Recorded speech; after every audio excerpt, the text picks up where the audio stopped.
All right, I guess I'm gonna get started. So I've prepared a presentation. I think there's something like 85 slides in this presentation. So I want to talk about year one for a little bit, kind of like why did I start this whole thing? What did we end up doing? What kind of accomplishments did we have? We did have a survey, so I want to talk about the survey results really quickly. And then I just kind of want to talk about our identity in general and just kind of what that means to me and what that made me think about. Then we're going to get into year two topics, which include the stream improvements, like changes to schedules and my own personal plans, what games I hope to focus on in year two, and then just like some goals and project updates that we might see unfolding in the next year. So why did I start streaming? Well, as I'm sure you've known if you have caught my streams, I used to get a lot of self-worth and like meaning from my work. I took a lot of pride in it, and it was very motivating. But over the past, I'd say 3 years or so, it's dwindled to the point of basically being nothing. It's just kind of a paycheck now that I collect. I'm fortunate to do so, but it doesn't really give me anything that I used to get.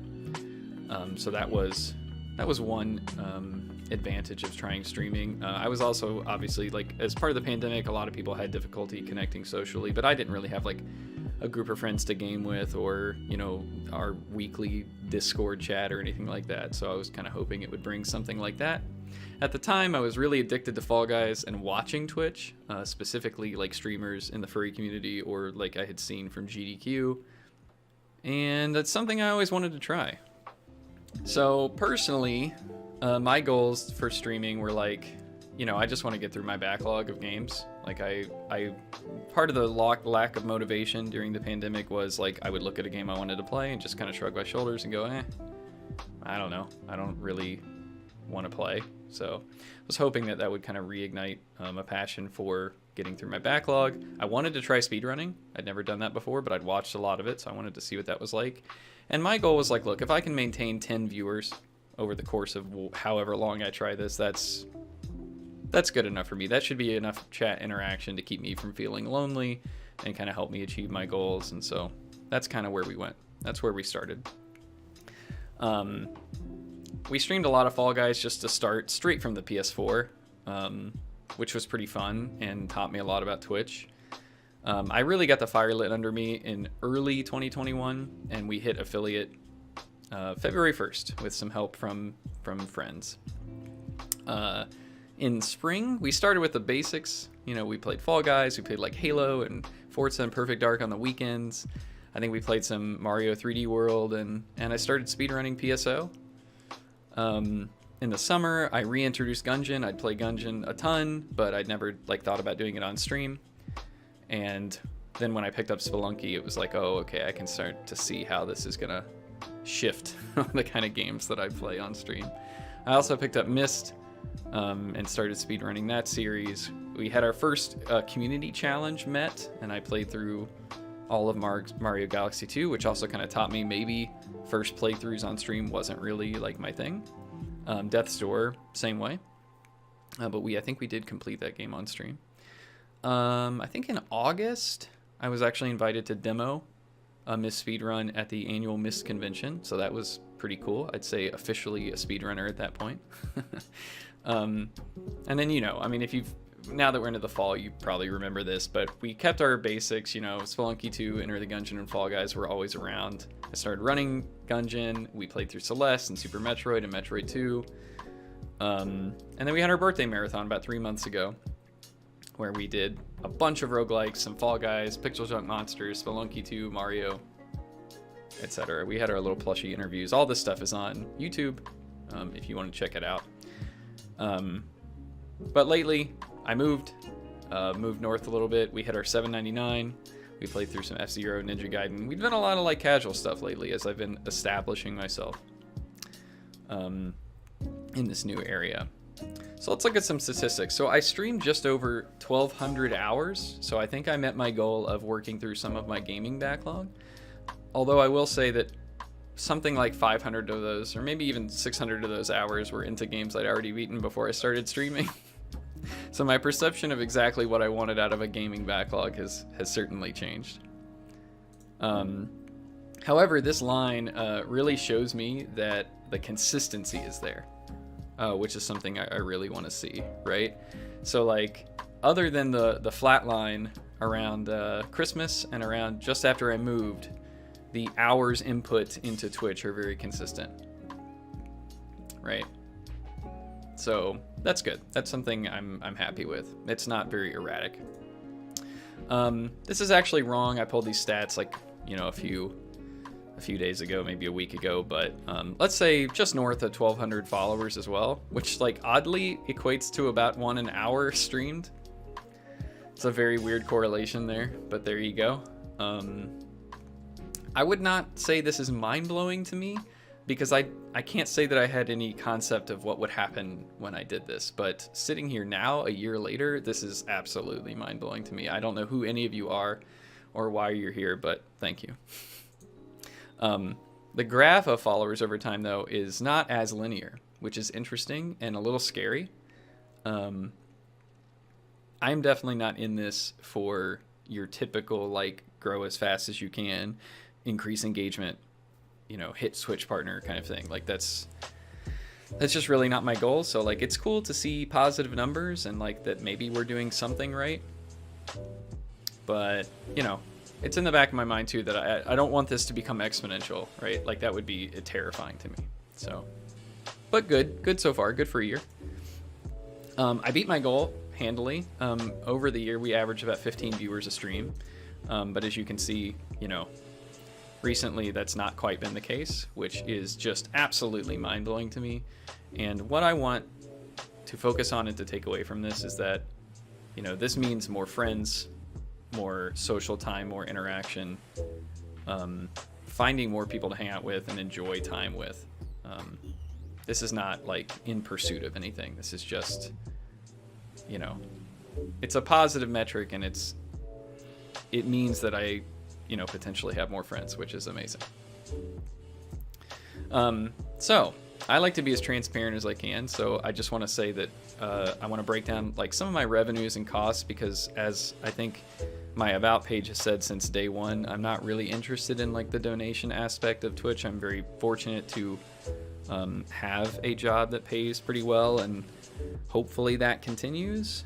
So since that's the case, I want to make sure that any money that actually comes in like goes back into the stream or into some kind of charity or something like that. So I thought it was really interesting how it broke down. We had revenue of about $3,500, but gift subs and cheering make up like a huge percentage of that.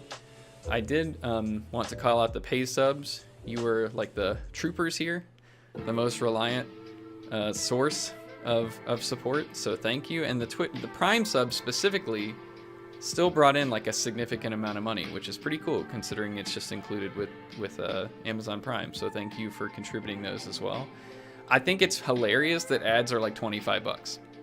So like, clearly Twitch doesn't really need to push ads so hard because they're achieving like no revenue at all through ads. But you know, whatever. That's how it breaks down. So what you funded with this is really all of the stuff that we do on stream and the equipment I use, right? So our emotes, the PNG tuber was built over like 4 or 5 sessions with the artist. The overlay artwork, the artwork you see on like Starting Soon or Be Right Back or Now Ending, that kind of stuff, was just acquired over the course of the year. I bought a PC. Luckily, it's better than $1,000 PC, but Doobie was gracious enough to take that much money for it, considering he bought it like 6 or 8 months ago and built it himself. The third monitor has been really helpful for my neck issues because I can actually just look straight ahead when I play games now. And it's really helped me manage sort of the multitasking aspect of the stream. Miscellaneous equipment includes like the foot pedal, and like, God, I wish I had another example, but the little things that I've kind of bought to help streaming along the way. Oh, the monitor stands. Yeah. And I did pay a community member to help me learn some OBS stuff, which hopefully the the outcome of which you'll see in a little bit. Oh yeah, the GameCube adapter too. Yes, I haven't dived back into PSO yet, but I do have an official GameCube adapter that works with my PC now. So setting up save states on GameCube games to practice the speedrun will be a lot easier now. And then I did just finally, after 7 years, replace my laptop. I tried to edit one of our stream videos on my previous laptop, and it was such a miserable experience that I was like, okay, it's time to get something new. So of course I use my PC and laptop for more than just streaming, but you know, I just wanted to let you know that it means the world to me that you support in any way possible. But it's absolutely not required. I'm sure I would have done all of these things without, you know, $1 of support, because I just feel passionate about it. But your support definitely does go back into what I do 100%. So our gameplay distribution, I thought this was pretty funny. Fall Guys, Spelunky, and Enter the Gungeon are almost all like equal shares of the pie. Spelunky 2 is of course number 1, but Gungeon is essentially equivalent. We just played a lot more of it earlier in the year. Fall Guys has been pretty consistent. Poor PSO is only at 8%, but hopefully we'll find its way back onto the chart next year. We got Myst coming in at 3%, and then everything else is in that other. So we played like 50 games this year, which is insane to me. The perception I have looking back at the year is that we only played like 3 or 4 games, but like there are just 3 or 4 forever games, and you know, there's 45 other. So another way to read this graph is that, you know, 20% of the time, 1/5 of the time, we're doing something other than our main game. So even if the main games at the moment are not your cup of tea, you know, 1 out of every 5 days is going to be something totally off the wall and different. So I hope to keep that balance going forward. You know, somewhere between 20 and 25% should be something other than like what's occupying our attention at the time. Okay, just some other quick stats I thought were interesting. There were like 900 total individual month subs, which is insane. We had 35,000 total views, like I guess all of the individual views per stream added together. Almost 1 million minutes watched. These are like meaningless stats, but I'm just sharing them with you because I think they're funny. 100,000 chat messages, 250 clips created. I kind of like am not sure if that number is bigger than I expected or smaller now that I know like how, you know, easy and important clips are. So maybe we'll get that number up this year, because oh man, they're so invaluable to creating content like after the fact, especially in presentations like this.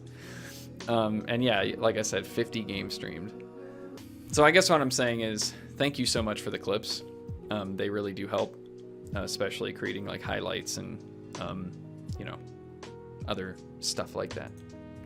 Okay, so I don't know if you remember this, but early in the year, we got our infallible win in Fall Guys. Let me see if I can pull this up. Try to get the last 3 on that little area. Do me the 3 cracked ones. Yep. Forward 1. Yep, I see it. Alright, I did it. Am I good to just like run so. this out? Yeah, you're good. Yep. You're good. Yep. No way. Yes! Yes, I got it! Fucking Yes! platinum trophy, boys! Yes! That was like excellent. Like, that was perfect. I immediately saw like everyone was on that spot. Okay, so there's your infallible. I'm gonna skip some of these, but we achieved 5th place in Phantasy Star Online's glitchless category in March as well. It's not a great time, but it was like the goal I was shooting for at the time. Hopefully this year we can get it under 2 hours, maybe. I do have to show you this one because for those of you who missed, after I made a YouTube video content kind of outside of the stream life on a retrospective of Myst 4, I started speedrunning it just to kind of like, since it was fresh in my mind, like give it a shot. And well, there's one section in the game where your runs go to die, and it's like a color solving puzzle where the solution is randomized. You find it earlier in the game, and then when you have to input it, the pieces are all randomized when you start. And this is what happened.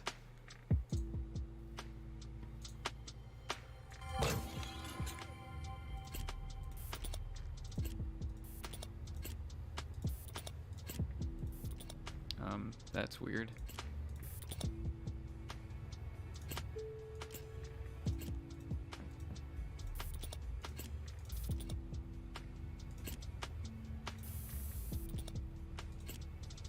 Everybody that doesn't play adventure games is just dying inside right now.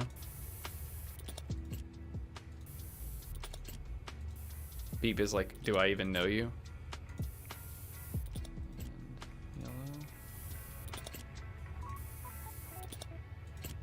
You can see the split normally takes about 2.5 minutes. That was fast.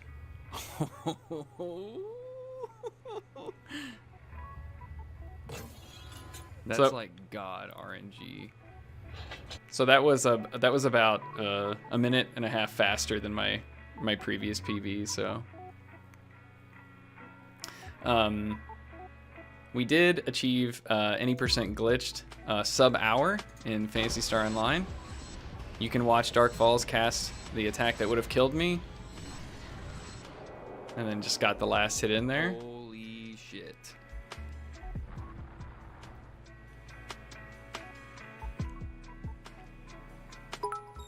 What? Don't count your chickens yet? Even though that's like what you do all day.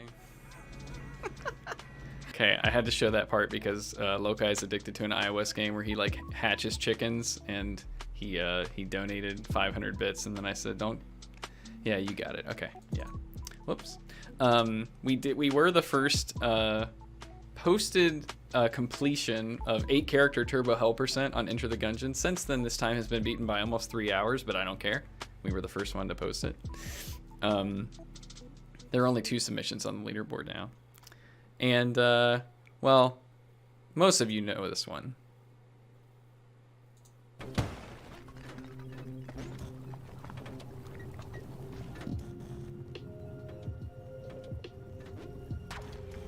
YOLO bitches.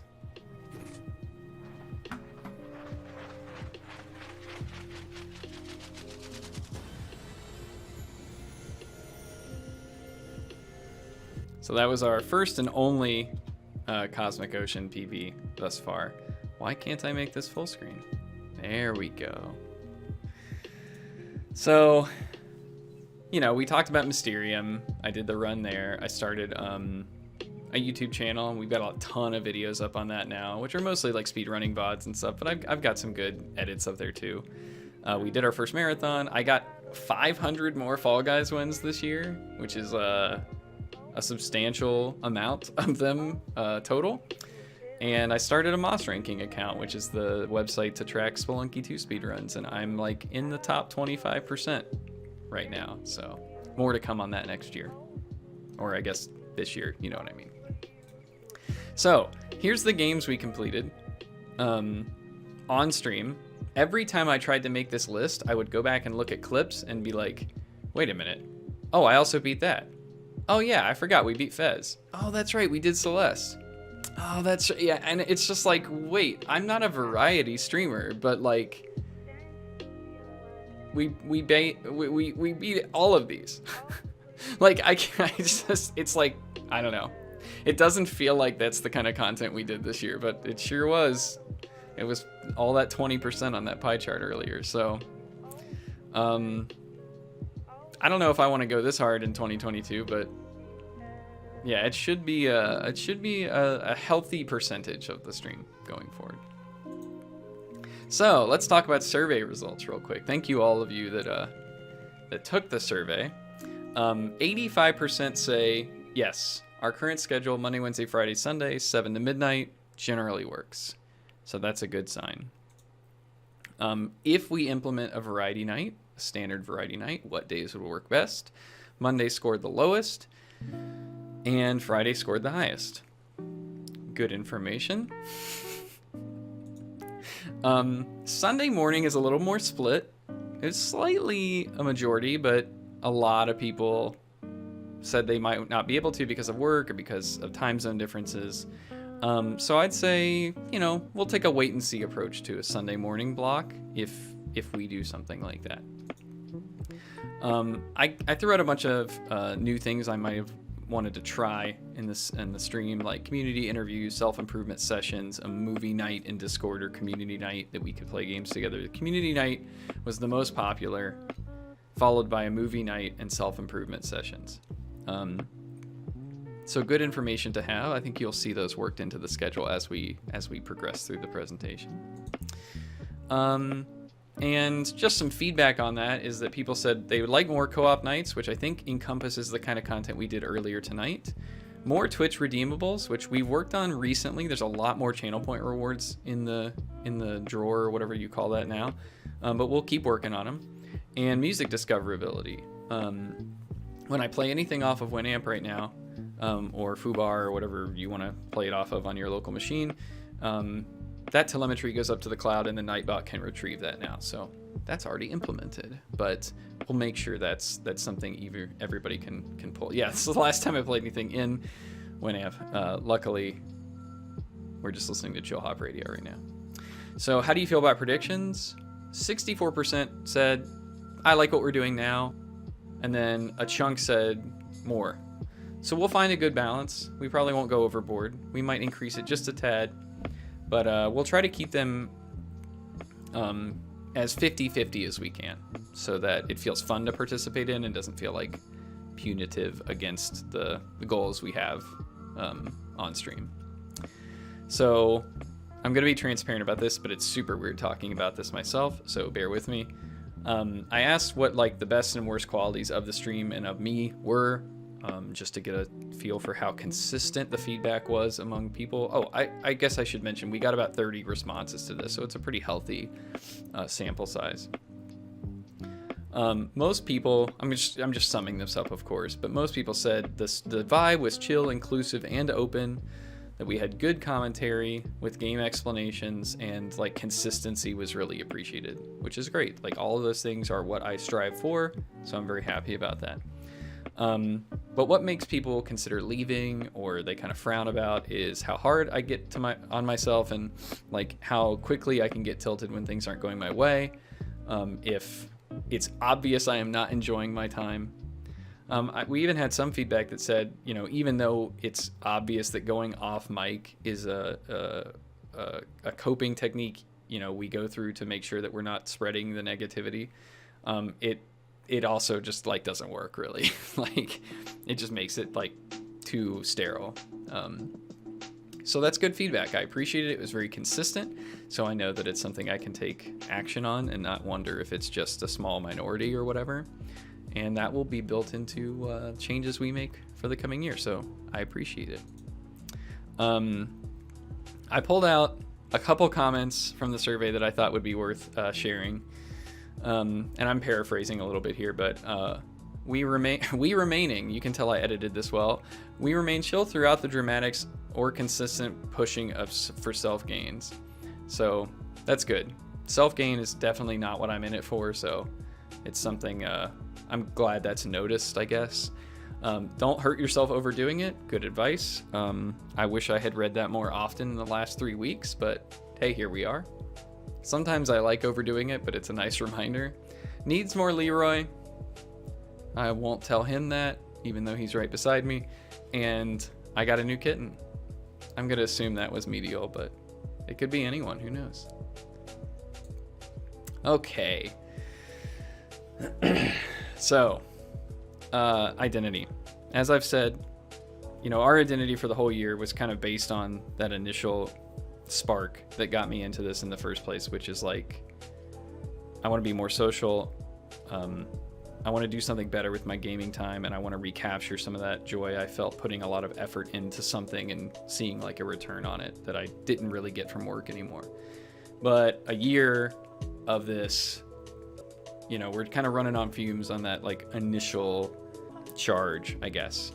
I wanted to think through like, what do I really want out of this now? If this is going to continue, if we're going to like continue to, try to be our best selves, like can we codify that a little more? You know, the direction the stream has taken has changed a little bit. It's involved more roguelikes, but it's also been a little bit more about self-improvement and being kind of like open with your faults. And I'm also a project manager by trade, and so I study a lot of this stuff about consistency and organization and stuff, and like how can I bring that all together to mean something a little more than it has in the past. So keeping with the theme of applying what I would do at work to this stream, I worked up sort of a vision, mission, goals, code of conduct, measurements kind of workup on the community as if it was like a department or a unit that I would work with normally. Right, so I wanted to go through the exercise of like, you know, what is our vision? What do we see for this channel in the future, right? Like, what is our ultimate goal there? What is our mission? Like, what are we doing right now that can get us toward that vision, right? What are our values? What do we value as a community? What do I value? And what do I hope the people that participate in this community value? And then how are we measuring, like, our success? I mean, how are we measuring how effective our mission is, or what are we trying to do to get toward that vision, right? So I'm going to share those with you now, and I'm just going to read them off the slides, and then we can talk, you know, a little bit about each one, but I'm not going to dwell on them for too long, okay? And just as a reminder, this is always a very fluid process, right? This is my first crack at it. If in a year or 6 months I don't like it or I want to make improvements to it, you know, that's how these things go. You put something out there, you evaluate, and then, you know, you make improvements. You never try to get it perfect on the first try. So this is what I came up with. So our vision, our future state, is to be a widely known as an inclusive furry community where personal growth, authenticity, and generosity are at the center of everything we do. Okay, that's what I want to be known for. That's what I want the Bandit Brigade to be known for, is that we're inclusive, we're very furry forward, but growth, being true to yourself, and being generous with your time or your money toward people less fortunate is what I want to be known for, right? Of course, this is all through the medium of gameplay and sharing time together, but that's just kind of to get everybody together, right? Hopefully, this is kind of what comes of that, right? So our mission is sort of more present day, right? So our community right now seeks continual improvement, positivity, and companionship by setting clear goals, engaging in genuine conversation, and openly sharing our successes, failures, and techniques, right? So much like the concept of a roguelike or a speed run, where you pick a medium, like a game or a series, and you set a goal of trying to get a certain time or achieve a certain completion rate, we want to apply that kind of across all the games we stream and sort of how we treat the community. So we want to set goals both for the community itself and for our gameplay and each other, and talk about that in a way that isn't just like toxically positive or overly negative, but it's just kind of genuinely what we feel. And then not only sharing our successes, but also our failures, so that we can learn and grow and not be embarrassed by our failures, but to see them as opportunities. And then techniques, like how are we tracking this stuff? How are we setting goals? What are good ways to set goals, right? And learning from each other about like how we do that, and that hopefully other people in the community and beyond can learn to improve those techniques for themselves. Okay, so I came up with a value statement sort of thing. I call it the Brigade Code. It's 2 pages of bullets, so I'll read through them really quickly. This is sort of our code of conduct or value statement. So we are helpers, explainers, and assistants. We belong by helping others, and I genuinely believe that. I think to be part of the Bandit Brigade means you have a willingness to help others, to explain what you're doing, to onboard them, like to make them feel welcome. And that's what makes you belong, is that you have a passion for like helping other people. Our streams are going to focus on sustainable, continued improvement of gameplay, a few games at a time. So not variety and not just a single game. Just like a handful of games that we can define goals, work toward them and then achieve them and then move on to something else. Yes, there will be a quiz at the end, so I hope you're all taking notes. There will not be a quiz at the end. Our roster is primarily roguelikes, speedruns, and short experiences, and iterations on old favorites, right? So there's that theme of repetition, improvement, etc. Even casual games, I hope, will be more toward the iterations on old favorites kind of thing. We tend to stay away from casual first playthroughs and purely engagement-based games. So that means I'm not going to be looking to play the new Pokemon when it comes out or the new Mario, right? Like, those are going to be experiences I mostly play offline. But that's mostly because I can't play that role of helper or explainer if I'm playing the game for the first time and I'm like unaware of the series or its mechanics or whatever else is going on with the game. So it doesn't really fit that persona for me at that point. The only kind of like first playthroughs you might see are games in a series I'm pretty familiar with. So if I play Dark Souls 1 and Dark Souls 2 and Dark Souls 3, maybe we'll play Demon Souls. Something like that, right? Because mostly it's just like more content in a similar package. So the engagement-based games, what I'm talking about there is that like Marvel, Stream Raiders, Jackbox, Words on Stream, that kind of stuff I think we're going to mostly stay away from. I'm not saying there's anything wrong with those. I just don't think that really fits like what we're going for in this community. Now, if y'all twist my arm and like demand it at some point, if that's something I'm the only one that doesn't like and that everybody else is on board with, maybe, you know, I'm not going to say never, but that's just like, you know, it's part of strategy and focus is saying no to things that might sound interesting to stay more focused, and that's just one thing I'm going to say no to. So we will never be the best or the worst. Instead, we focus on what's right for us. Balance is key. I'm not going to attempt world records, right? And we're not going to do casual stuff. So it's like somewhere in the middle.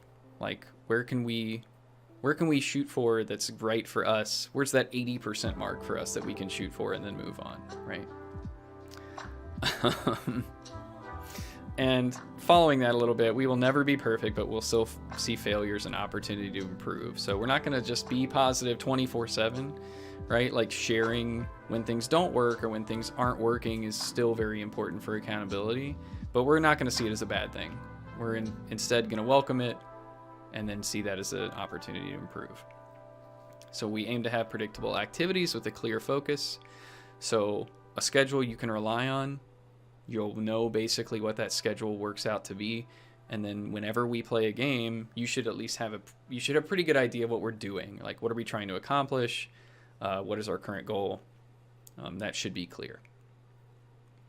We believe everyone can set and achieve meaningful goals, and we hope to develop our ability to help each other do so.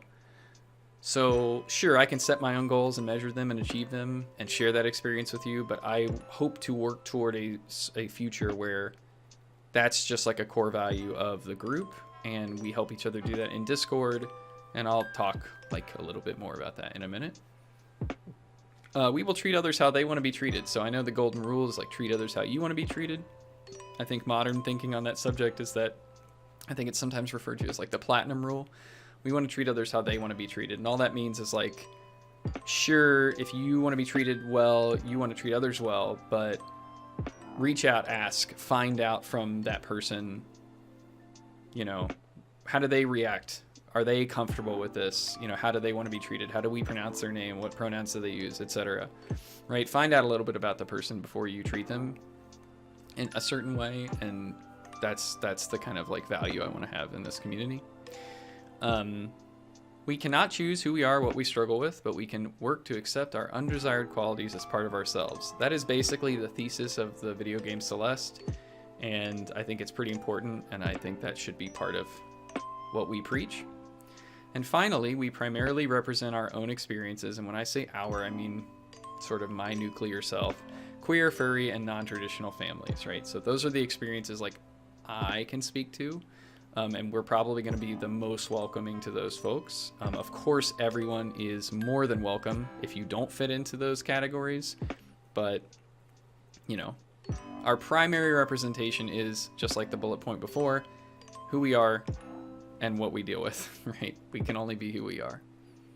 So So that's my first stab at our value statement. How are we going to measure this? How do we know that we're being better about this, or that we're like achieving these goals?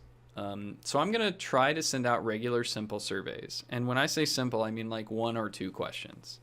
I'm sure you've seen these kind of surveys before. On a scale of 1 to 10, would how strongly would you recommend X? Something like that. Like that's called a net promoter score. I want to research that a little bit more and possibly kind of learn how to leverage that against our stream. So you may get an email from me, maybe like once every 3 months or so. And, we'll see what we can do with that. Participation rates and activities.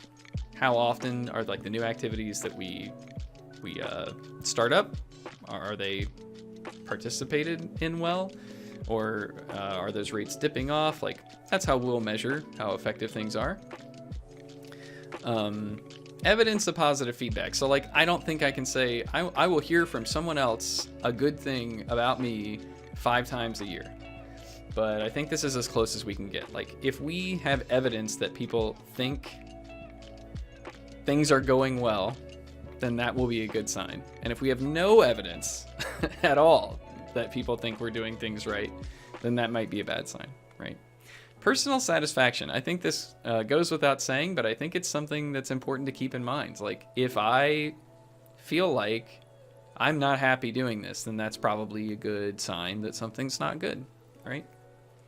And then Twitch metrics. So that's the last thing, right? That's one of the only tools I have to measure, but I wanted to put it last because I wanted to make sure it was very clear that, it's the last thing on my list that I use to evaluate if we're doing a good job or not. Okay. So what are my goals for year 2? Well, I want to set and achieve gameplay goals. And like, okay, fine. Sure, everybody does that, but I mean, I really do. I want to like define the games I want to play. I want to set clear goals for what we're doing, and I want those to be public. I want to implement schedules. Of course, we've always had a schedule, but I want to take like a little bit further, and I want to make those public as well. I want to create a public roadmap. So the games we're playing, the variety games we hope to play, the projects I'm working on, upcoming events, etc. I want that to be public. I want more accountability for that, or at least more transparency for that. So, that may look like something like a Trello or a Google Doc that's just like public and shows like that's where I keep my notes and anybody can check it at any time, and we'll try that out. We'll see how it goes. I want to start movie nights. Pretty self-explanatory, probably once a month. It'd be fun to try and see how that goes. So I want to give a few lectures, and what I mean by that is I would really like to share some of the information that has helped me both professionally and personally in just like life skills that I've learned through my project management career. One of those I want to really start with is how to set goals and track them. So look for that coming soon. I would like to kind of give a quick, like an hour or less talk before maybe a game segment. Just how I set that up and how you can set it up too. And good techniques on picking like the right sized goal and how to build a good goal and how to break it down. But you can see the bullet after that is build a Discord area for goals and accountability partners. So like just knowing how to track goals is not the whole story. Having some accountability, that someone's going to like look over your progress is just as important. So I want to try to build and promote an area where members of our community can like pair up and maybe meet once a month to like discuss those goals and just kind of have somebody to check in with. So we'll see. We'll see how far that goes, but that's something I'd like to do. And finally, I'd like to select some charities so that when we do any kind of fundraising, we already have some charities picked out that feel meaningful to this community. Okay? For me, I want to improve my sleep schedule. I'm going to continue to work on mitigating frustration. I think we've done like a decent job at that so far, but I want to continue pushing it. I'm going to take some vacations and not worry about the fact that I won't be on Twitch for a week or two, which is pretty tough for me, but I'm going to do it anyway. And I have gained about 10 or 15 pounds since COVID started. I'm sure we all have gained some, but I would like to work on losing it because it's more of a concern that I'm just not as active now, not necessarily like the number of pounds, right? So And finally, I would like to obtain a new job at some point. I appreciate y'all to death, and this has been one of the best outlets possible for me in this time of having a terrible job. But it can only go so far, so I need to like address that in my personal life as well. Will that impact the stream? To be determined. I sure hope not. I feel like I've constructed things in a way that it can continue in mostly the same form, but we'll see. We'll see. One foot in front of the other. Okay. So I want to share schedule updates with you real quick. This should be pretty simple, but we'll fly through them. Same weekly schedule, Monday, Wednesday, Friday, Sunday, but we're going to have themes for the days now. Now, this is just our first crack at it. If this doesn't work, this could be to be determined, like as we kind of figure out what works best. But main games, whatever our main game is at the time, will always be Sunday and Wednesday, so that can be a regular thing. Friday will always be some kind of thing that's not the main game. Generally, I'm going to have like a queue of things that I want to play from in the variety category. And we might even have a channel point reward to like shuffle that up how you'd like. We'll see. And then Monday, since it's the only day of the week that comes directly after a stream day, there's like the only one that there's 2 streams in a row, is just going to be flexible. So if we're playing a game that like requires a lot of muscle memory, like I'm doing some kind of speed run practice, you might see 3 of the 4 days be the main game a week. If it's something like a little more casual, or we're just kind of doing like a playthrough of a single game as a main game, then you might see more variety on Monday. So Monday is just my outlet to not always have the same schedule every week. But I'm going to try to be consistent about Wednesday and Sunday being the main focus and Friday not being the main focus. Okay. When I do figure out how to schedule community days, they will likely be in the variety spot. Okay. And of course, I will continue to be off Tuesday, Thursday, and Saturday. I'm going to try to schedule community nights once a month. Demo nights also once a month. That's that lecture thing I'm trying to do. I don't know if it's going to be every month, but it won't be more often than once a month. And then when time permits, Lokai and I are going to try to do some streaming Sunday mornings early. At most, it would be twice a month, but that might take a little while to get started for us to figure out what we want to do there. I do want to implement a movie night in Discord, to be determined. Haven't really gotten that far yet. I'd also like to try a music night. I have, I don't know, a lot of music I like to listen to, and it'd be cool to share it with people, whether that's like DJ mixes or like a new album I just listen to on Spotify or whatever. I think it'd be cool to carve out a few hours to just kind of have that on in the background, stream it in Discord, and then let people chill if they want to listen. Finally, we have a quarterly schedule. So now we've had a marathon about 3 months apart, and I figured, that's not a bad idea. Having like one 24-hour or some kind of extended stream once every 3 months kind of works. And what I would like to do is turn this into charity marathons. This works, I guess, fulfills like a couple goals. One, I don't want the marathons to be about my personal enrichment. So I don't really want them to be about gift subs and bits and stuff. Like that will come with the territory, but I want them to kind of be returned to a charity or something. And I want the focus of the marathons to be more like donation incentives and that kind of thing. So once we get the nuts and bolts of how to do that and charities selected, picked, then you should expect one of these around this time, our affiliate anniversary, about 3 months from now in May for spring, about 3 months from then in summer, in early August, and then early November would be the normal slot, but since my birthday is like just before early November, it'll probably be around my birthday in the fall. That's when I'm also going to update mods and VIPs about once every 3 months. I'm going to go through all of our text on Discord and Twitch and our rules and just kind of make sure that's all up to date. I'm going to update my music playlists with new freeware music and OC remixes and such. And I'm going to take a look at our channel point rewards and see if that needs to get updated. Finally, I want there to be a new community challenge every 3 months. And I haven't quite worked out the process for that yet, but I think I'm going to accept nominations for them.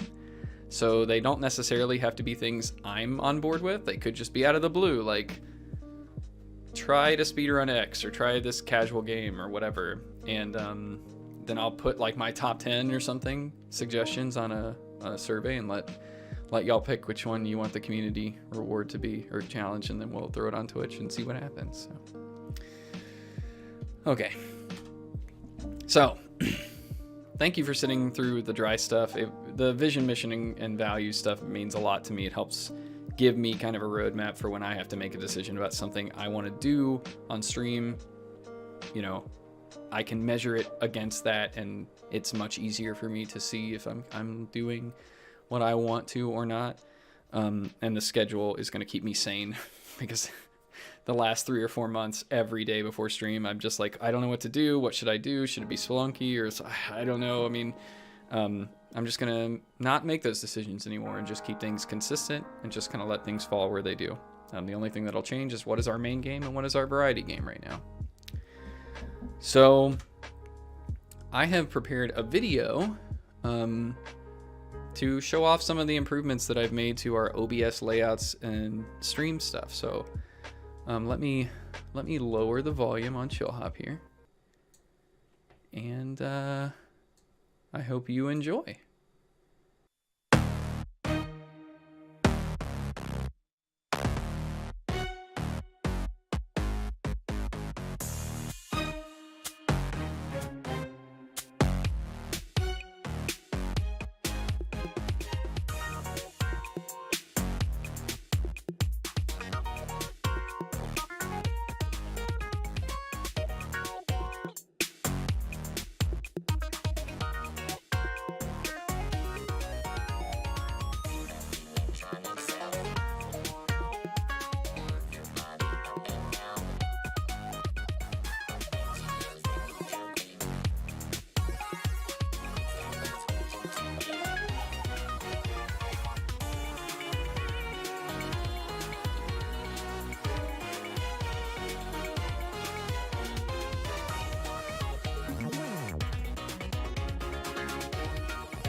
Let's walk through some of those changes really quick.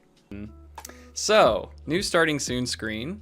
I think, one, it'll help me out a lot because I don't have to change it for every game, and it's a little more creative and bounces along with the music.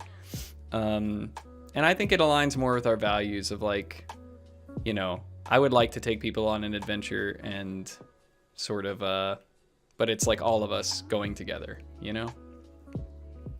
So, chat does appear on the starting soon screen. It's just not on this example. And I would like to try to like remix the colors. The artist that did this, who does wish to be uncredited, for better or worse, gave me a lot of the assets in a Photoshop file. So I'm going to be like remixing the color scheme and stuff for the seasons. I'm trying to work on a winter theme right now. So should be fun. It'll still be a little dynamic, but at least we can get started a little faster if I change games at the last minute. Yep, the art for Be Right Back now matches my character design. The lovely Chingo from the Spelunky 2 community that I treasure so much was able to work with me to do like a scribble art that kind of bounces between two states. It was quite a journey to try to figure out how to render that in a way that integrated with OBS well, but we got there. As you can also see that the tritone sort of art style has been integrated with some music interaction. There's a clip rotation. So I think I have something like 45 minutes of clips that will now rotate on the Be Right Back screen to give you something other than chat. You know, there's still a chat and it looks a lot nicer. It's using Roboto condensed, which means much easier to read and more chat messages on the screen at the same time. So something similar for just chatting. I didn't really change this up much other than like, you know, improve the chat widget and the music interaction, but still same kind of deal. The game overlay itself is now like a subset of the screen, but is still like the vast majority of the screen. It's got these nice masked rounded corners and a dynamic blurred background. All credit goes to Landy from also the Spelunky 2 community, who helped me kind of use the Stream FX plugin for OBS and discover how to like layer blurs and stuff together. There is a reflection of the screen in my VTuber or PNG tuber. So whatever like the average color of the screen is kind of reflected and colored across my character. That's been there for a little while, but now it's like a little more dynamic, which I'll explain in a second. There is finally chat integration. So huzzah, chat messages now appear on the screen. They're tiny, but they're still readable. And they will kind of preserve the flow of our chat in any VODs or replays. And it should make you know, just a better experience of interacting on Twitch. There's also a lot less character overlap on the screen now. Moving the screen to just like slightly smaller than the entire overlay allows you to see a lot of UI elements that are previously hidden in the bottom right corner. So that's pretty cool. And we do have a little bit of space for expansion. So we've got that whole little trough at the bottom under the main game window where I can put text, you know, widgets, stats, other players, whatever. So there are variants, right? I have a 16:9 and a 4:3 variant of this design and a light and a dark variant. I think I have some examples of that. So like something that's really bright like Fall Guys, the elements are a lot less opaque, or I guess a lot less transparent, and they kind of fit the aesthetic better. But if you're playing something like Gungeon, the game reflection is a lot brighter, the reflection on the PNG tuber is a lot brighter, and the elements are darker or more transparent. Here's an example of like a 4:3 layout in light and dark, right? And the cool thing about this is that I can change between them really easily. So even if we're playing like a game where one level just happens to be super bright and one super dark, I could change them on the fly pretty easily. Here's a good example of like how we could use that bottom space. This is Live Split in its like horizontal configuration for something like 8 character runs in Gungeon that are all styled in like the same, you know, UI paradigm as the rest of the border around the game window and chat. And here's an example of the vertical layout for Live Split. So when we're playing like an old 4:3 game like PSO, we can keep the traditional Live Split style in the upper right and still kind of have no overlap. It's still got a lot of that feel of the game throughout the UI because of the game blur and color changing and stuff. Of course, I'm sure you all saw at the end of the video the Stinger transition. I'm gonna give a few credits here. So Dozy, I believe they're still in chat, or were as of like 15 minutes ago or so, built this for me. And I'm like, yeah, there they are. And super appreciative, but also very appreciative of GameAce for realizing that this is something that Ruffy had, and also Ruffy for being so gracious with not being too protective of the design. So you'll see something very similar on Ruffy's streams, of course colored like his character, and I think Dozy also made something for his character similarly. So turns out it's good to have other raccoon friends. especially artists, and I appreciate them dearly for helping like bring my character and the stream a little bit more to life. So right now it is only set to appear when we move out of the starting soon screen into the game and into the ending, because I don't want it to get too overused, but we'll see if there's more opportunities to use it that don't feel like it pops up on every transition. There is another version where I have my glasses, but I haven't figured out a way to mix that in right now. So, oh, thank you, Space, for the 100 bits. Thank you so much. I hope you are enjoying the presentation. Of course, we have basically the same ending overlay, but it has our new schedule. So it's a little more specific. Instead of just having the time of day per day, it now kind of like goes into a little bit more detail about the kind of game we will be playing on the day. It has a little bit of music interaction and just a little bit cleaner art integration. So there's less lines across the screen and more visual elements that react to music. So a subtle upgrade, but it's pretty cool.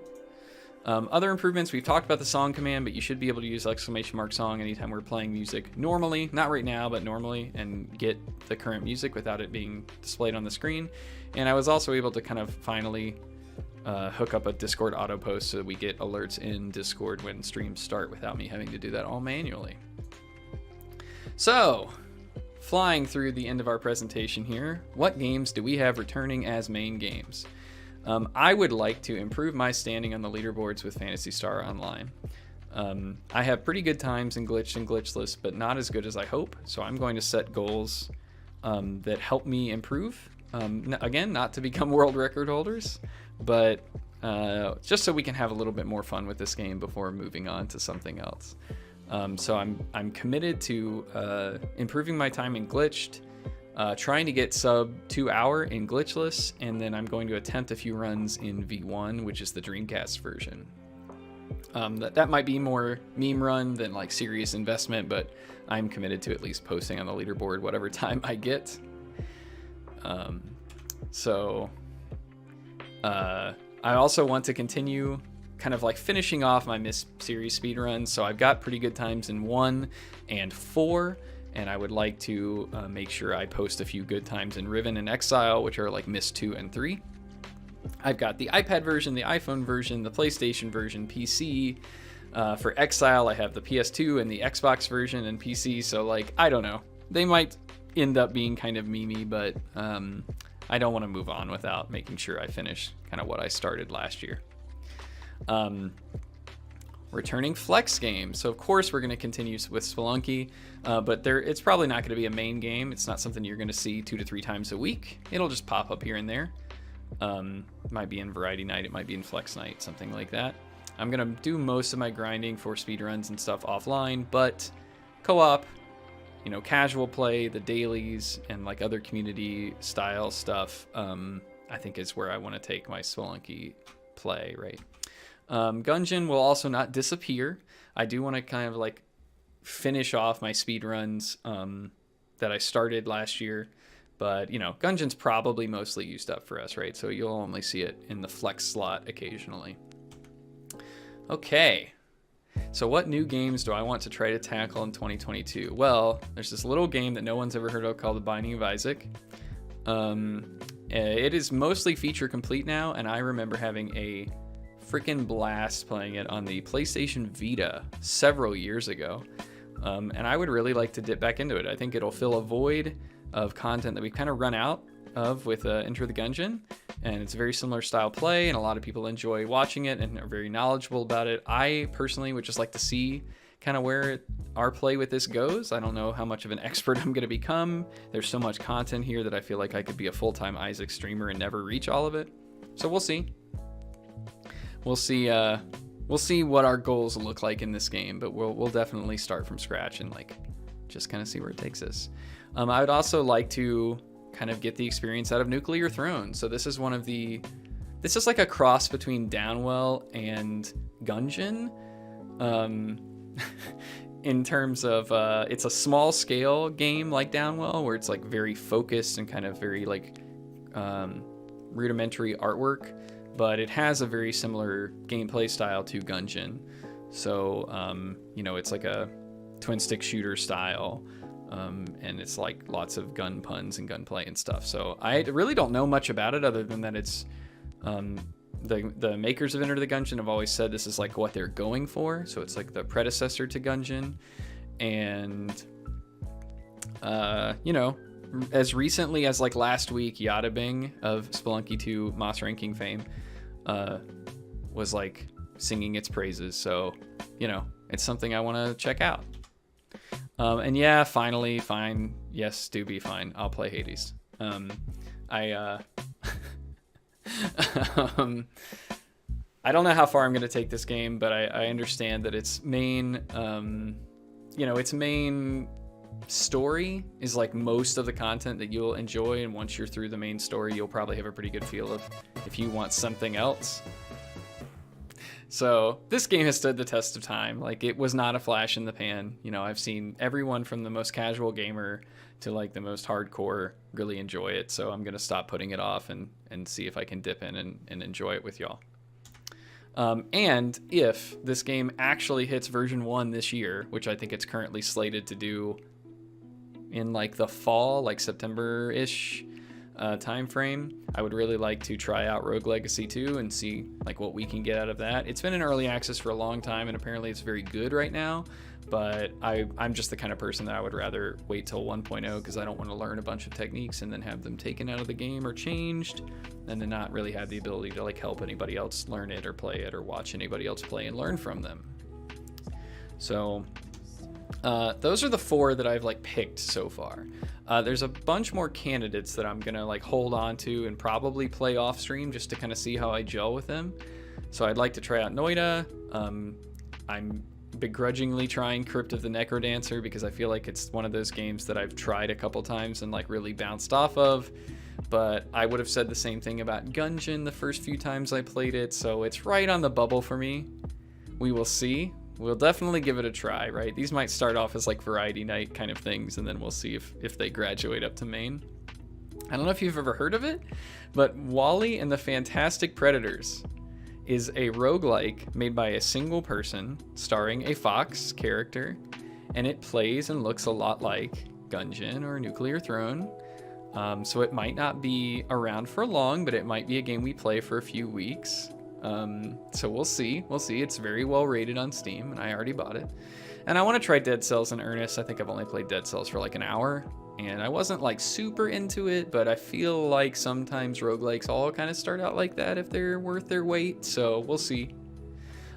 If I were to pick up a new speedrun this year, I would really like to try Mega Man 2 and Super Mario 3. Just some of the simpler categories to see if they gel with me.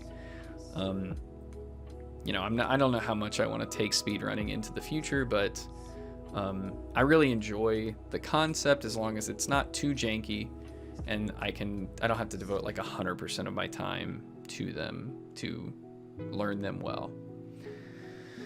So that's what's on my mind right now. As far as variety games go, I have had a list for a while, and we had just been working through it, but here's what's still on my list. It's just alphabetical for the most part. I would like to play through Banjo-Kazooie, the XBLA version. There's a couple NES games I would like to play through on stream that meant a lot to me as a child. Crystalis, or Crystalis, however you want to pronounce it, and Willow. I'd like to continue playing some of the classic Descent games, so I'd like to get through Descent 2, maybe play some of my old levels, maybe make a level or two, maybe have a community night to try to play a little dogfighting. I want to try Descent Free Space. I don't know if you've ever heard of that before, but it's sort of like the Descent series crossed with like a Wing Commander, TIE Fighter style, you know, ship simulation game. I would like to play through some of the Donkey Kong Country trilogy, maybe all of it. Want to dip into F-Zero X. I'm just reading the list now. You get the idea. Mostly old Nintendo stuff, right? And, well, I guess it's not all Nintendo stuff, but you know what I mean. Those are the games that are still on my hit list.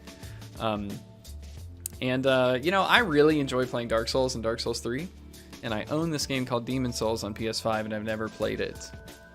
So maybe on Variety Night we're going to dip into some Dark Souls and de-rust a little bit, and then pick up Demon Souls and like see how bad I get hecked in that game. But that's the kind of first play experience that I think still fits our model of like get good over time.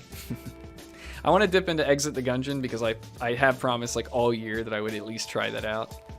I would like to play some co-op Risk of Rain 2 with Doobie and see if maybe I can get my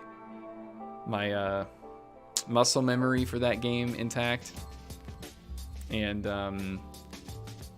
hopefully the outcome of that is that it may enter our like roster of roguelikes that we can play regularly. But so far I have been absolutely terrible at it. So we'll see. And of course more. I hope to chuck all of these into a Trello list so that we can at least see what options we have and what's coming up when. And you know, so if you have a favorite game on this list, you'd get an opportunity to make sure you could like watch us play it. There are 2 new releases coming out this year that I would like to play on stream. Maybe not day 1, but soon after release. I'm gonna make an exception because, you know, not all rules are meant to be broken sometimes. We are definitely going to play through Tunic the day it comes out. Or at least whatever's closest to our stream schedule the day it comes out. I'm probably like chomping on Merle's lunch right now, but that's okay. Everybody's going to be playing this game. I have been following this game for so many years. I played one of the early like E3 builds at FWA, one of the free cons that I went to in Atlanta. I guess somebody had the hookup and had the demo there, and then there was, you know, there's been various releases. I think we played through one of the E3 demos that came out last year, and it was very tough, but it was like very rewarding. It had a very strong Dark Souls vibe to it. I can't wait to dive into this, and it comes out pretty soon. It has an official release date, so we'll see. Very excited for this one, even though I know it's going to be very tough. And then finally, I bet you didn't see this coming. Nintendo is supposed to release a remake of Advance Wars 1 and 2 for the Nintendo Switch. It was originally slated, I think, for February, but it has been delayed until the ambiguous spring 2022. So I'm not particularly good at Advance Wars, but it would be a really fun excuse to get good at it, to watch it, to learn a little bit. The campaigns in 1 and 2 were not particularly difficult, I don't think, so just kind of like playing through those I think would be a blast. To be determined how good the remake is, but if it sucks, we could always just dip back into the GBA versions and, you know, have fun there. So, what projects are we working on? So, I bet you also didn't see this coming. I am currently in queue for a live 2D model, and have been for several months. Let me see if I can pull this up.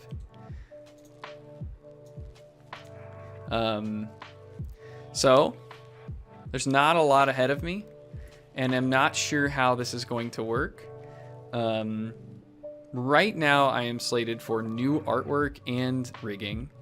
But I would like to talk to Chu to see if he would be interested in sort of like building a front-facing version of my current character in the current style that it's drawn in, that is separated enough in a like Photoshop file or mechanical way to give to this artist to have them rig it in a live 2D software. So it's coming. You know, these things, there's like some degree of uncanny valley that enters. What I will say is that no matter what the quality ends up being, you know, or how you feel about how it works versus the current PNG tuber, it's not a permanent replacement, right? It's just something we're going to try. It might work for some games. The PNG tuber might be better for other things. We'll just see, right? In this landscape of waiting in commission queues forever and paying lots of money, you kind of roll the dice, and, you know, who knows? Who knows how it'll turn out, but you just gotta have faith. So, I'm also gonna be working on Leorin Board 2 integrations. Version 2 is just released, and it's like apparently a huge improvement over the original. Basically, it allows you to hook up you know, channel point redeems and commands that can be used in Twitch chat to actually impact things that run inside OBS, right? So turning on and off my sources or scene changes based on a point redemption, right?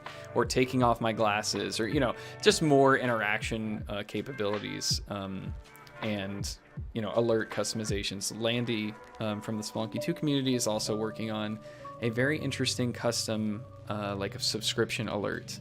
I'm not going to say anything more than that because we haven't really like gotten beyond the planning stages on that, and so it could turn out to be anything at this point, but stay tuned. I want to work on some new channel point rewards. I do want to add your stereotypical furry thing of like pet me or like boot my nose, but I want to do that maybe a little different, maybe a little more integrated into like the art style that's already in the channel. I thought it would be fun to try to introduce like a family-friendly time reward. We haven't worked out the details on this, but like no cursing, no mature topics, you know, for like 10 minutes or something, and if it gets violated, something happens. I don't know the logistics yet. I would like to work out a way for viewers to request co-op, so if you want to play Spelunky with me or Gungeon or whatever other game we're playing that supports co-op, Fall Guys, you know, whatever, that you can save up points and just do that. And if we have a public backlog of the variety games that are coming up, I think it would be cool for people to be able to weigh in on, you know, hey, I would like you to play this game I like, but it's like 7 spots down on your list. Can you bump it up to number 1, please? Okay, finally, I do want to at some point explore some soundboard stuff with the Stream Deck that I have. I would like to make a Twitch trailer, and like pie in the sky, I would love to work with someone to do some kind of 3D model of Red. But I wouldn't hold your breath for 2022. You know what I mean? I'm gonna be really picky, and most 3D artists right now are have 2-year backlogs. So I think it's gonna have to be right place, right time. If it works out, you'll find out. But it's just something in my mind. Yeah. Okay. Well, so this slide was blank for like 2 days, and I waited until the last minute to type it up, and I just kind of fell on the keyboard. So I guess I'm just gonna try to improvise this. I never really came up with anything to say other than thank you. Thank you for your support, your help, your guidance, your friendship, your feedback. Thanks for trusting in me, in spending time with me, in playing games with me, in watching me do this weirdly formal presentation. Thanks for putting up with me. That's probably more talking to Lokai and Doobie, but you know, thanks for putting up with me. Thanks for working with like my ambitions and my inevitable meltdowns. You know, with every little bit of aspiration comes the nights where you don't think anything's gonna work, and you like are on the verge of tears because you just can't get anything to look right. And trust me, we've been through all of that together. So thank you for putting up with it. Just thank you for giving me this outlet to be happier and to meet more people, and to meet people who want to be here and who I don't have to force to be here or guess if they want to do the same kind of things that I want to do. You know, by being here, you make things so much simpler in my mind. I don't have to guess. Am I coercing you? Is this genuine? It's like, you're here and you can talk to me live and we can hang out, and like, that's all it takes from me.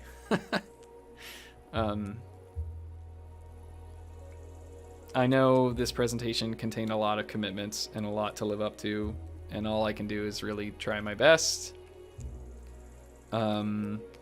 Please keep me honest. You know, you should see evidence of these things being implemented and progressing in this manner. And if they aren't, you should have a good reason why. But yeah, it's a lot, but I like doing a lot, and I like pushing the envelope, and I don't want to burn out, but I'm trying to take as many steps as I can to take this very seriously so that we can all have more fun and feel like we are making a bigger impact, but also the things are a little more predictable and a little less like hair on fire, just trying to like get through the week to carry on our normal schedule. So, oh gosh, there's a lot of hearts in chat. So thanks everyone. I'm excited for year 2. And that's my presentation. All right. Thank you all so much for sitting through this. I told you I would go over the hour, but technical difficulties and blathering a bit, you know, whatever. Okay, I'll be right back.